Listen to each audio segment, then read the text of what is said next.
Hey guys, welcome to Red 50. Thank you for tuning into another video. If you're new to the channel, thank you for stopping by. Make sure to subscribe and hit the notification bell so you don't miss out on future videos. So in today's video, I want to discuss the front license plate, or lack thereof front license plate. As you may have seen, a lot of cars these days rock or don't rock any front license plate, and why it's important for the look of your build, and if you're living in a state that does enforce them, how you can get away with it. So as you guys probably already know from my videos, that I do not rock the front license plate because I just think it looks a lot cleaner without the plate. And as you would notice that as the cars are being launched, when they do like the professional photo shoot and all that stuff, when they're revealing the cars, they normally don't have any front license plate because in my opinion it just shows the lines very clearly and just has a very clean look to it. But unfortunately, not everything goes as planned. So there's a lot of states that do require for you to display the front license plate, and in my opinion that kind of ruins the look of the car.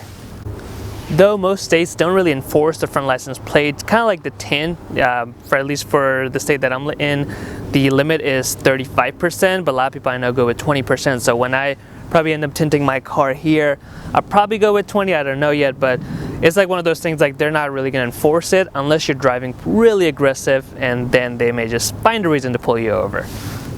Now the thing is that if the states require the front license plate, most dealers are gonna have to drill the holes if you're buying a new car. Even if they don't put the plates on your discretion, they're still gonna have to drill the holes so they don't get the liability for that. Unfortunately, that was exactly the case for my car. When I picked it up, they had already drilled the holes, but they kept on, they waited for me to kind of confirm if I want the front license plate on or no, which was nice of them.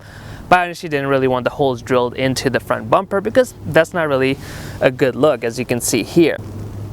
I don't know if you can really tell, but these are the two holes. Again, I really need to clean up the bumper, but you can see the two holes. They don't really look good. And then the license plate bracket that they were going to initially put on, but they waited for me, I'm glad they waited, is really bulky and ugly. Let me show you guys. Now, as you can see, this is the bracket that they were going to mount in the front. I think it looks very bulky, not the most pleasant look. I would rather rock the plate itself, but definitely not going to rock this out. So you got to be careful when you're buying a new car. Definitely don't want them to put this on, or even the drill holes. Like if you have good connection with your dealer, I believe you can probably get them to not drill the holes. Now, if you've been pulled over before, I just want to play it safe. I can totally understand to put the front license plate on, even if your state is not going to enforce it, all that. So there are a couple of different options that you can do. There's two different options actually that you can do. So one is the most common one that you've probably seen, is the front windshield mount. You can have your front license plate kind of displaying tucked in over here, and a lot of people do that. It doesn't require any tools or anything. You just literally put the front plate and kind of stick it in here, and I think most states say your front license plate should be visible, so technically it's visible, but I guess it depends on the cop's mood. They may decide to pull you over and say it needs to be, on your front bumper like it's meant to be over here, as opposed to be in the windshield mount over here. Now, the other option that you can do is one of these retractable devices that Amazon sells. What that does is basically allows you to display the license plate as if you're just driving normally, but when you're at a car meet or something, it kind of retracts itself, so it's going to hide under the bumper over here. So, or you can zip tie it and kind of take it off. That's another cheap alternative, but those kits are pretty good. I've seen a lot of people at car meets do that. They would have a plate on normally, and once they're at a car meet or a car show, whatever, they'll have that kind of go under the bumper, and that way at least when you're displaying your car at the car show, it looks very, very clean.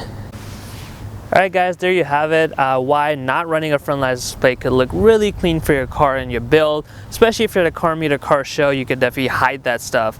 I've gone over a couple different ways that you can still put the license plate but still get around it, by having either on your windshield or getting one of these kits so you can kind of have it tucked underneath your bumper. Now obviously I would definitely check the state laws first before you kind of not have any license plate, I don't blame me for it. So definitely check out the state laws first.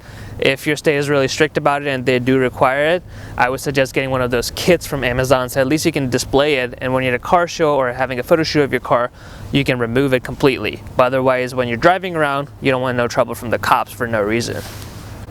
Alright guys, I hope you really enjoyed this video and you can take a couple things from that and maybe you have a cleaner build now.